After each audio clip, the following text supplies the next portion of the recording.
Iblis berkata, "Engkau telah menipuku dan membuatku kesal. Harapanku pun sirna untuk menggoda engkau." Kemudian iblis pergi meninggalkan Nabi Yahya dengan sangat murka.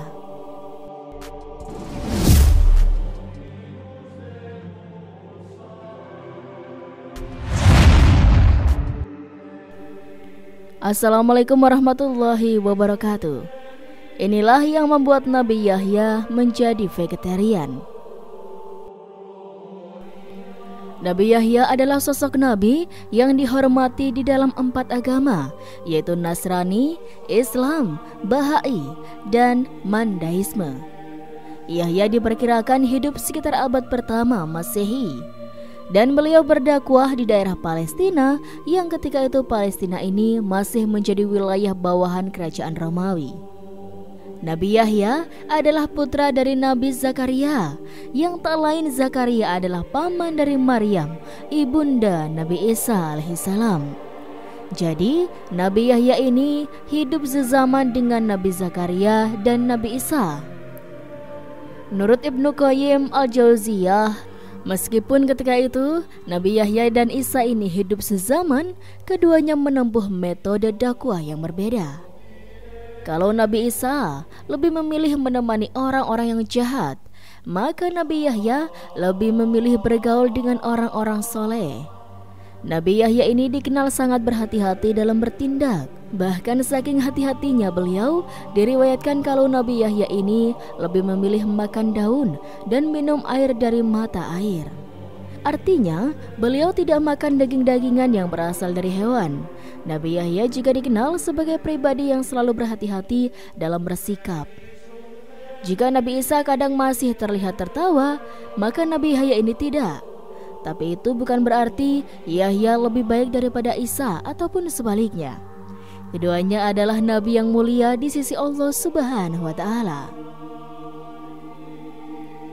Alkisah, pada suatu waktu iblis mendatangi para nabi dan berbicara dengan mereka.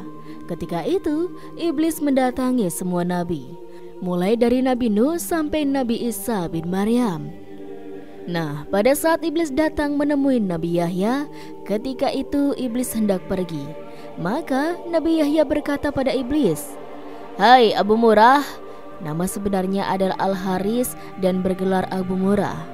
Allah Subhanahu wa Ta'ala menyebutnya dengan nama iblis karena dia terputus dari segala kebaikan saat disuruh sujud kepada Adam, atau dengan kata lain kita mengenalnya dengan nama Azazil.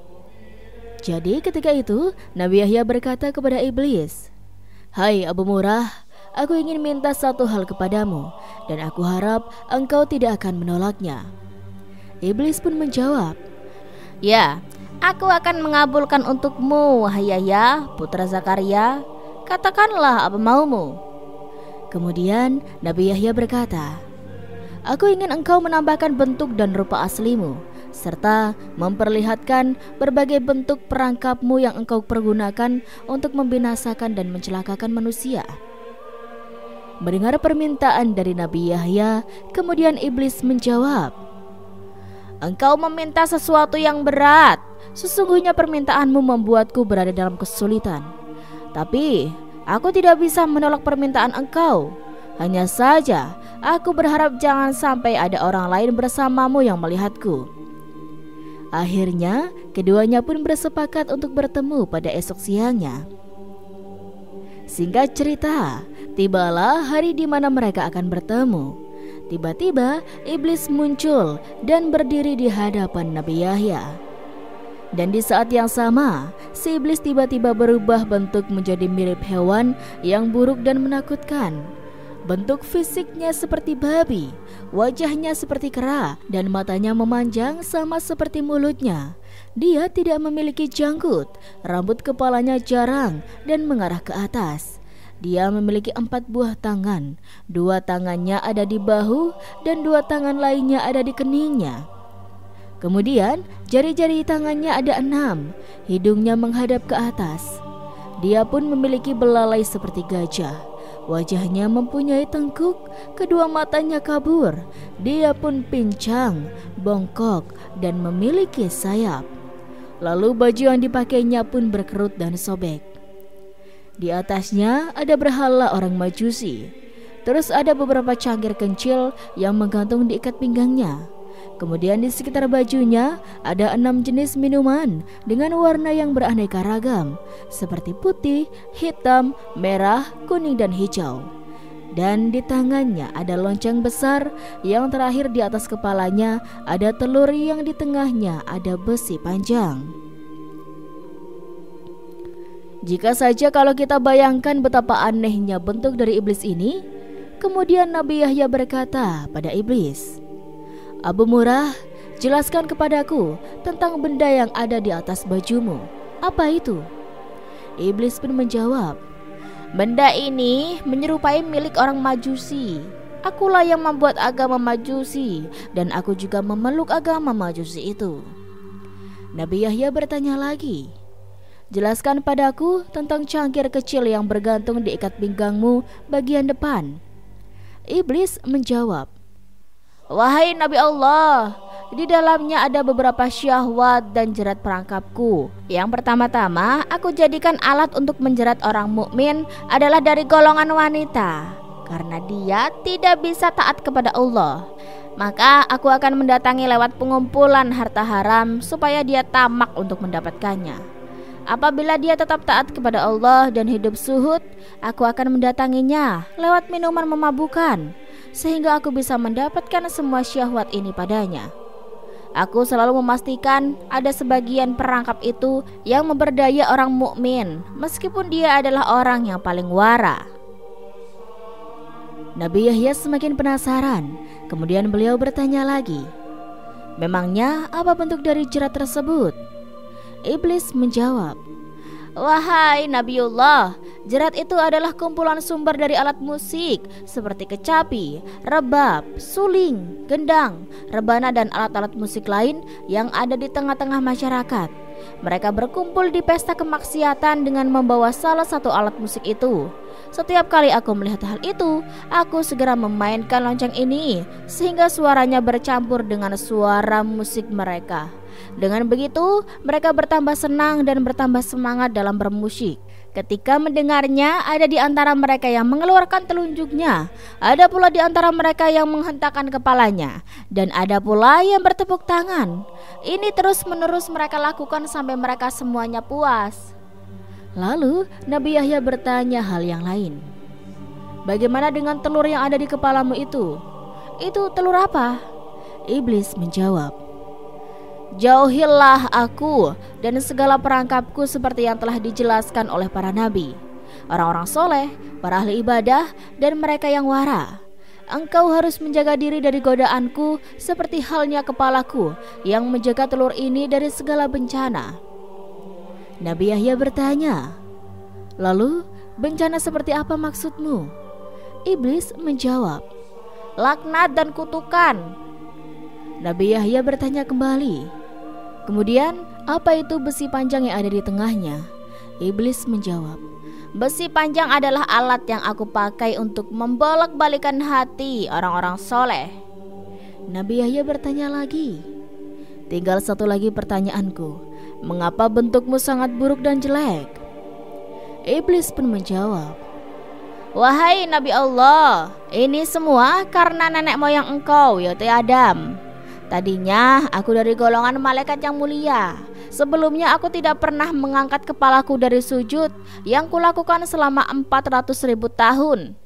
Namun aku melanggar perintah Allah dengan tidak bersujud kepada Adam. Allah pun murka kepadaku dan melaknatku. Aku pun berubah dari bentuk malaikat kepada bentuk seton. Padahal tadinya di antara malaikat tidak ada yang rupanya lebih bagus daripadaku. Aku pun menjadi buruk dan menakutkan seperti yang engkau lihat sekarang." Nabi Yahya bertanya, "Apakah engkau pernah memperlihatkan dirimu dan perangkapmu ini kepada orang lain?" Iblis menjawab, "Demi Allah, tidak pernah. Semua ini tidak pernah sama sekali dilihat manusia, dan hanya engkaulah satu-satunya yang aku muliakan dengan ini." Nabi Yahya pun melanjutkan pertanyaan kepada iblis ini, "Sungguh beruntungnya aku jika engkau mau menjawab dua pertanyaanku ini. Yang satu bersifat umum dan yang satu lagi bersifat khusus. Iblis kemudian menjawab, "Tanyakanlah wahai Nabi Allah." Nabi Yahya bertanya, "Coba jelaskan padaku sesuatu yang menjadi harapanmu, yang paling menguatkan punggungmu, yang paling menghibur juru tulismu, yang paling menyenangkan matamu, dan yang paling menggembirakan hatimu." Iblis menjawab, "Wahai Nabi Allah, aku khawatir engkau akan menceritakan hal ini kepada orang lain, sehingga mereka akan menjaga diri dari hal itu. Dengan begitu, semua tipe muslihatku akan gagal." Nabi Yahya berkata, "Di dalam kitab suci Allah Subhanahu wa Ta'ala telah menceritakan kondisimu berikut dengan tipu muslihatmu kepada para nabi dan walinya. Mereka pun tidak menjaga diri dengan cara mereka.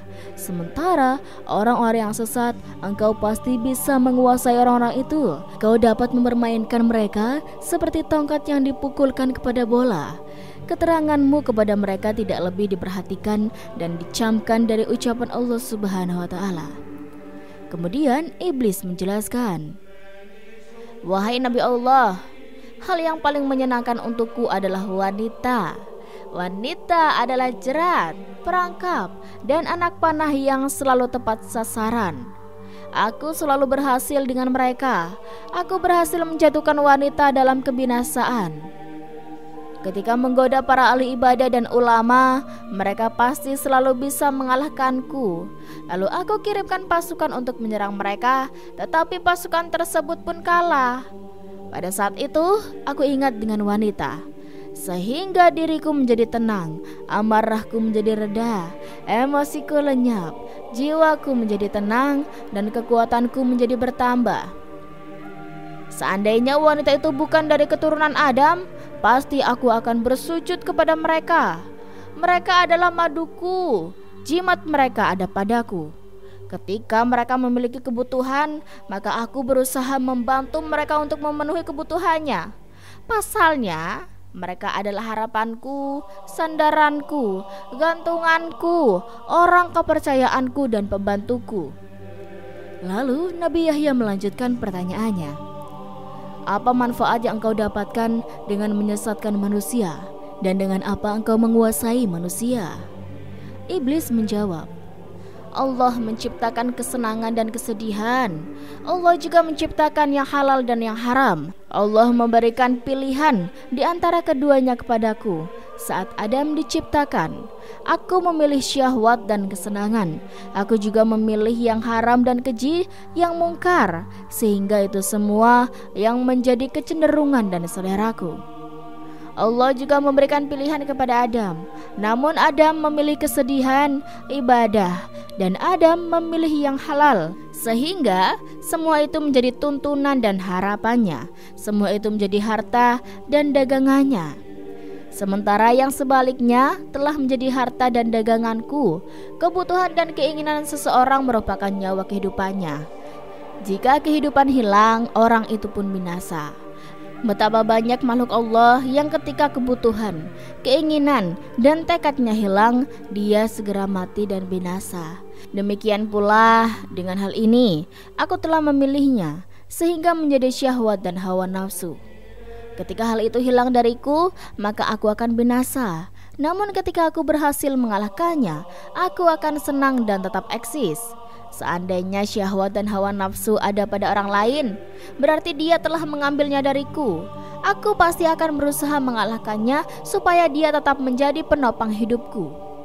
Dalam hal ini, manusia telah merampas hidupku yang berupa syahwat dan hawa nafsu. Dia telah menyimpan dan menyembunyikannya. Dia telah bersiap-siap memerangiku. Oleh karena itu, tidak ada jalan lain bagi si pemilik asli untuk mendapatkannya kecuali dengan berperang dan mengalahkan manusia yang zalim itu. Itulah kondisiku, dan demikianlah aku senang ketika bisa mengalahkannya. Nabi Yahya bertanya, "Lalu, apa bentuk kezaliman manusia sehingga engkau mengatakannya zalim?" Iblis menjawab, "Bentuk kezalimannya adalah dia merampas hawa nafsuku dan menyimpannya di tempat miliknya. Kalaulah bukan karena kezalimannya itu, aku tidak akan berusaha memeranginya dan mengambil barang halal darinya." sebagaimana dia telah mengambil hawa nafsu dan barang haram milikku."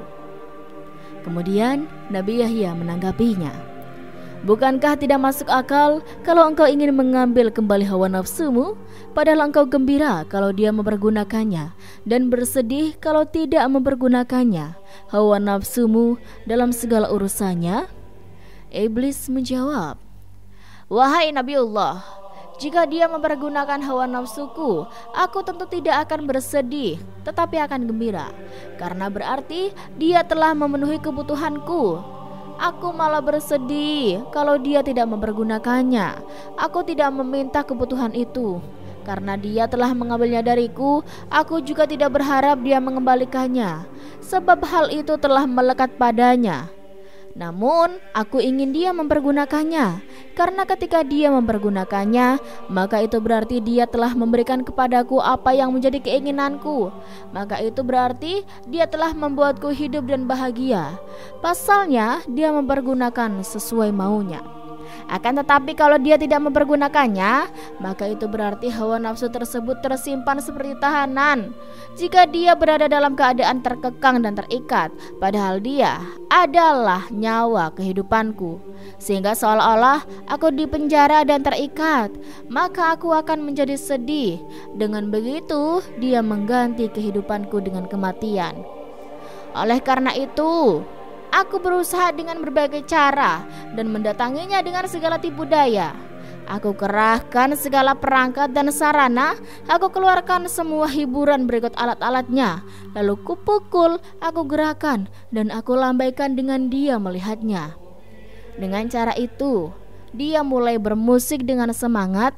Dia juga mempergunakan hawa nafsu yang ada padanya, yang merupakan nyawa dan syahwatku. Aku pun menjadi hidup dan bahagia sampai dia menemukan jalan untuk bergerak dan terlepas dari jeratan tersebut. Inilah yang belum aku sebutkan kepada siapapun juga semenjak aku diciptakan. Seandainya aku tidak melihat kelebihan dan kemuliaan yang kau miliki, aku tidak akan menjelaskan ini semua kepadamu." Nabi Yahya bertanya lagi, "Tinggal satu pertanyaan yang bersifat khusus dan pribadi yang aku ingin tanyakan kepadamu. Apakah engkau menemukan peluang untuk menggodaku dalam pandangan ucapan, lisan ataupun etikat kalbu?" Iblis menjawab, "Secara umum memang tidak. Hanya saja ada satu hal dari engkau yang menarik buatku. Meski begitu, itu sudah cukup bagiku. Ada satu pintu utama yang bisa aku manfaatkan untuk menggodamu." Nabi Yahya pun menjadi penasaran. Beliau kemudian bertanya, "Apa hal itu?" Iblis menjawab, "Engkau adalah orang yang banyak makan, kadangkala terlalu banyak makan, sehingga menyebabkan pencernaanmu tidak sehat. Kondisimu juga menjadi lemah, mengantuk, malas, dan gampang tidur. Kadangkala engkau tidur di saat engkau harusnya bangun di tengah malam untuk beribadah. Ini yang menarik bagiku dari engkau."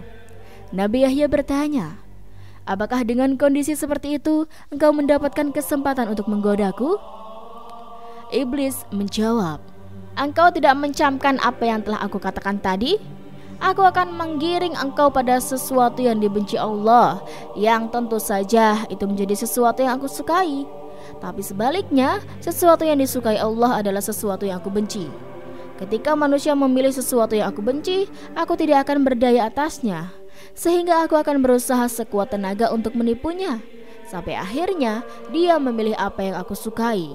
Semua itu aku lakukan karena hidupku bergantung pada apa yang aku sukai, dan manusia harus menyukai apa yang aku sukai.